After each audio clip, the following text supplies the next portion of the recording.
Hey everybody, it's Mike with Membarium, and today we're talking to Sarah Laws, CEO of Full Stack Marketing.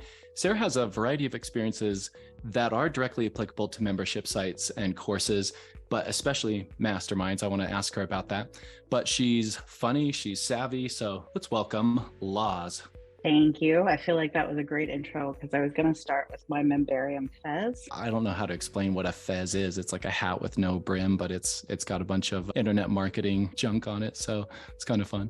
Let's talk about how you started, because I think this is why I said it's so applicable to most people who are wherever they might be. And you're not, the only person who was learning while doing something that wasn't their end goal, right? So Where did you get started, and what was a little bit of your journey? Like, 2-minute version of the last 10 years or something. Oh yeah, that's easy to do for sure. I mean, I was working in a job that it was me and an attorney. So unless I was going to become a lawyer and wait for him to retire, that was kind of the path that I was on.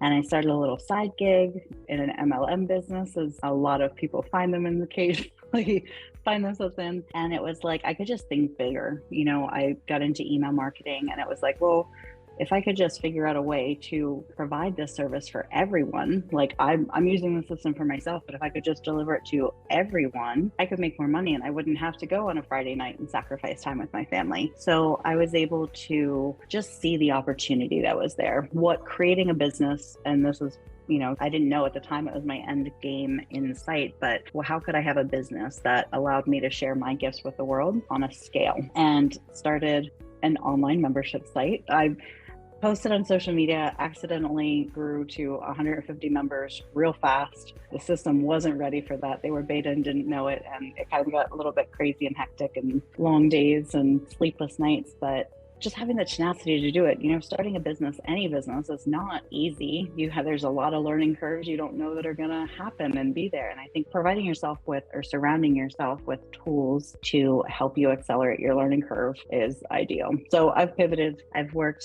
definitely in the Keep space a lot over the last 10 years. I've won a couple awards from them. Full Stack is one of the top selling partners. So just transforming businesses and small business owners. Nobody starts a business because they want to work 80 hours a week in it. I didn't. That was definitely not my end goal. And that's why I love tools like Membarium and Keep, because you can take yourself, put out exactly the effort you would want to, an experience that you would want every single one of your customers or clients to have, or members, and give them the same experience every time at your level of perfectionism that you want. How much content were you supplying versus was it live interaction of some sort or consulting of some sort? What was that membership like that you suddenly had a bunch of members and had to deal with?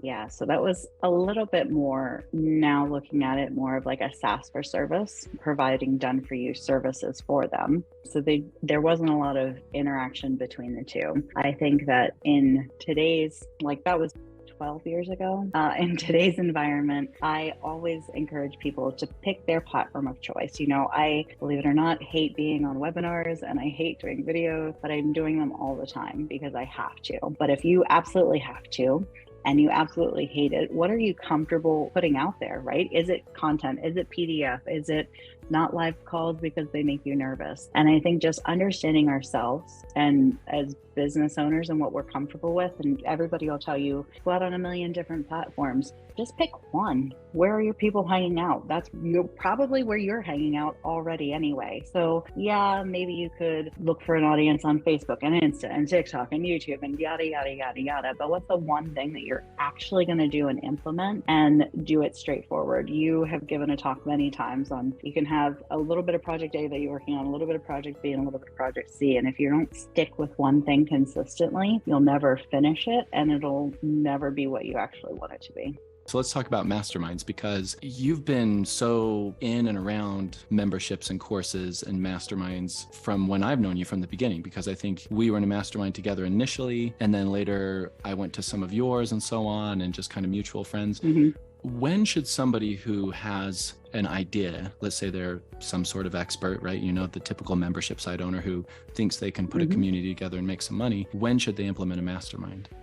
It's so funny because as I was preparing for this, somebody was texting me that they wanted to start a mastermind. And I said, it's a very easy way for you to add an additional 6 figures of revenue to your business without putting a ton of extra work in it. And I had a lot of fear around launching my own just because it was like, why would people want to listen to me? Maybe I know some things, but I don't know everything. And the advice that I got was, you can be the facilitator that brings the group together. You don't have to know all the answers to everything. And incredible things happen when you put smart people together in a room.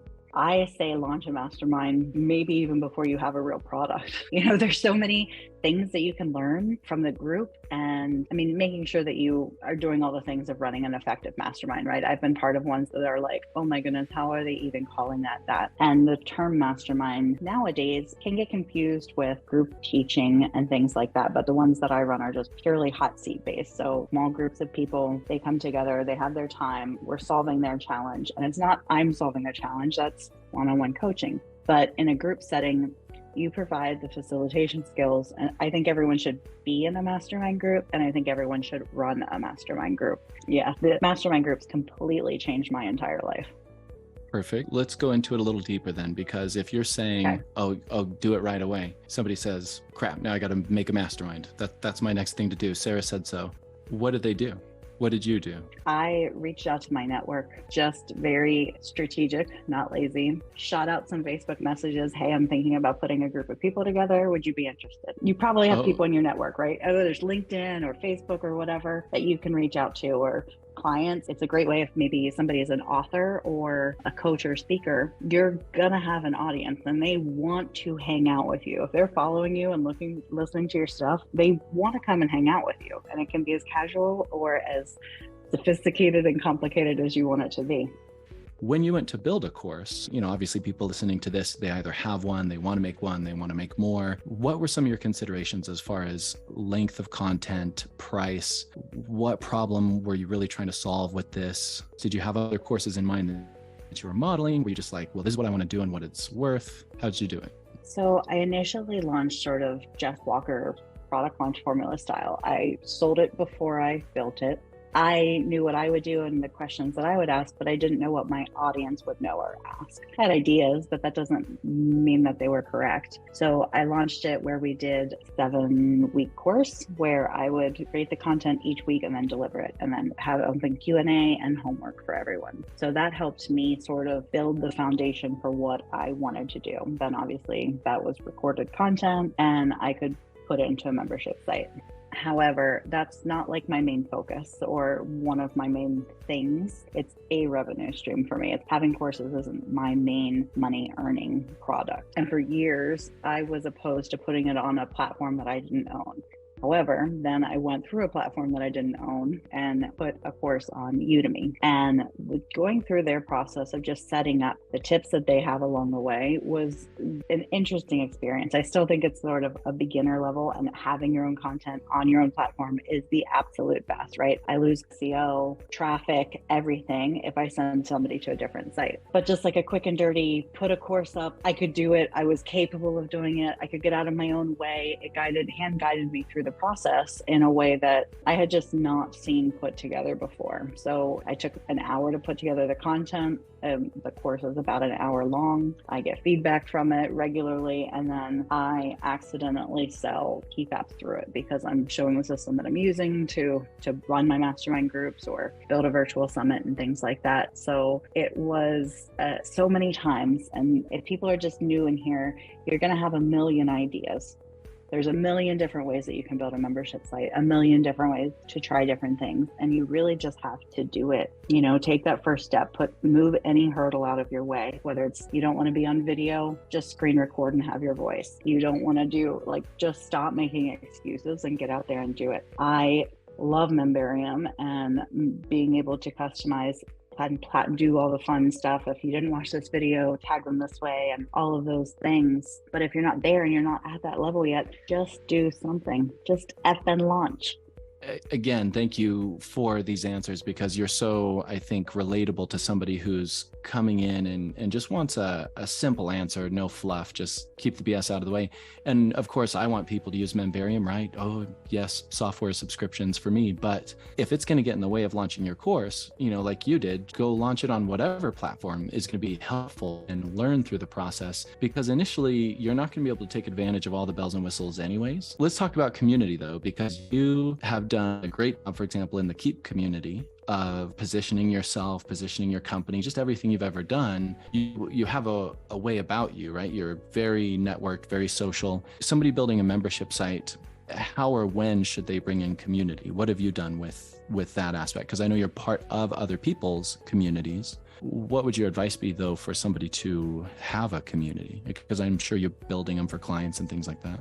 Absolutely. I think it's bringing your authenticity. Where do you want to host your community and being engaged in it? I'm an introverted extrovert. I'll go to a conference, I'll go to an event, be out there networking and doing the things, even if it makes me uncomfortable. I recently went to Affiliate Summit and happened to be facilitating meeting areas for different topics like telecommunications, which I have no experience in. And I'm like, I don't even know what I'm going to help with these people with. Like, this sounds absolutely crazy.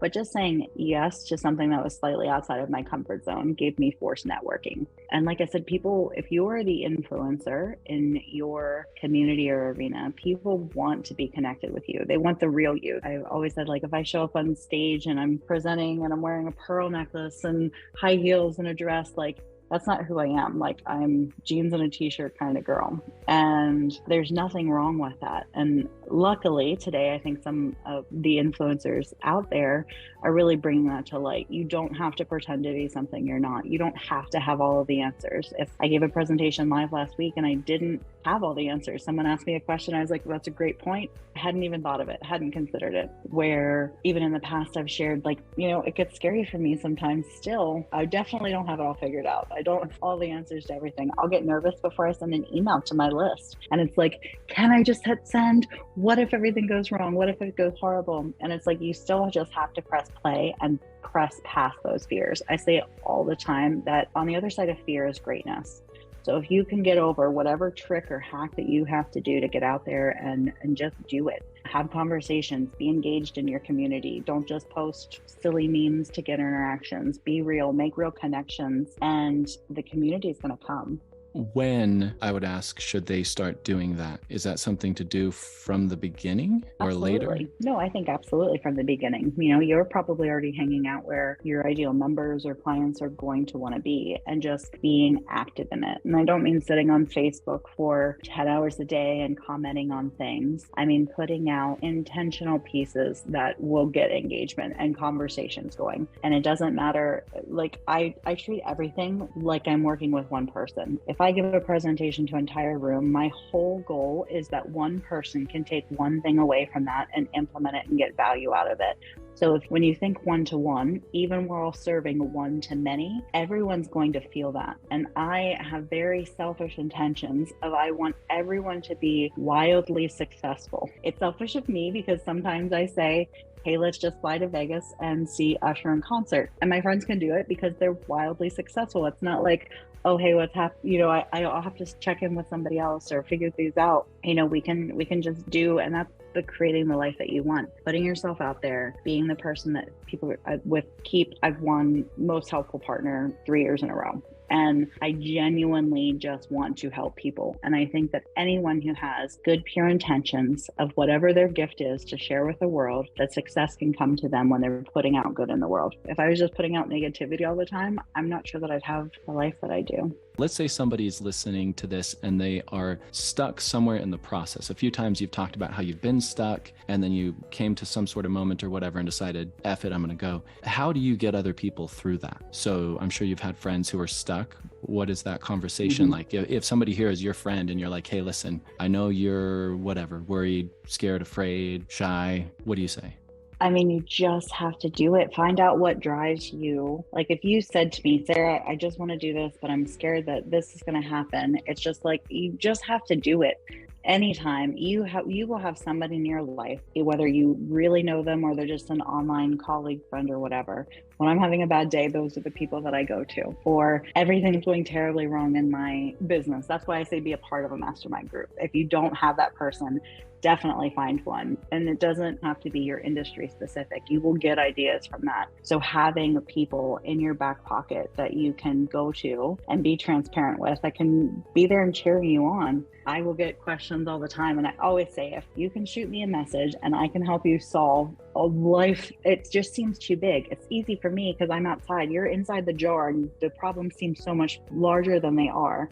But I can read the label on the outside that just says, just twist to the left and you'll find your way out. It's easier to get an outside opinion. And if you just have to get crafty with how you're looking for it, get, whether it's a podcast that can change your mind or a webinar, or you're just not motivated to do anything, pop on a YouTube video and get some inspiration. I go through entrepreneurial funks and depression and I don't want to get out of bed. And it's like, okay, what do I need to do? How do I need to hack myself and hack my own? I don't want to use the word flaw, character flaw, personality flaw, whatever it is that just holds me back. How can I just look at it slightly different to get out of that situation? Like, how can I remove what is the obstacle? What is it really? Why am I afraid to hit send on a broadcast? Am I afraid somebody's going to buy it? Am I afraid somebody's going to make fun of me?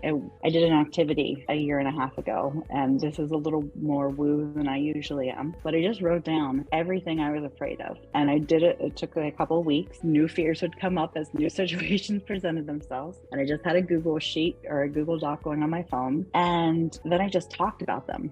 I read those fears out loud and then said why they weren't true. And then they didn't have power over me. And it was like, am I afraid that somebody's going to think that XYZ? No, that's just a stupid story that's happening in my head. It's not real. If I hit send and there's a typo in my email, they're going to think, oh, she probably autocorrected, or why isn't that idiot using Grammarly? But the plus side of that is maybe I'll send that email and I will have the Scottish vacation paid for to take my family away for a couple of weeks. And there's just so many plus sides to saying yes to you. So say no to everyone else, say yes to you. I feel like this has taken 12 years to get here, Micah. It's all useful. It really is.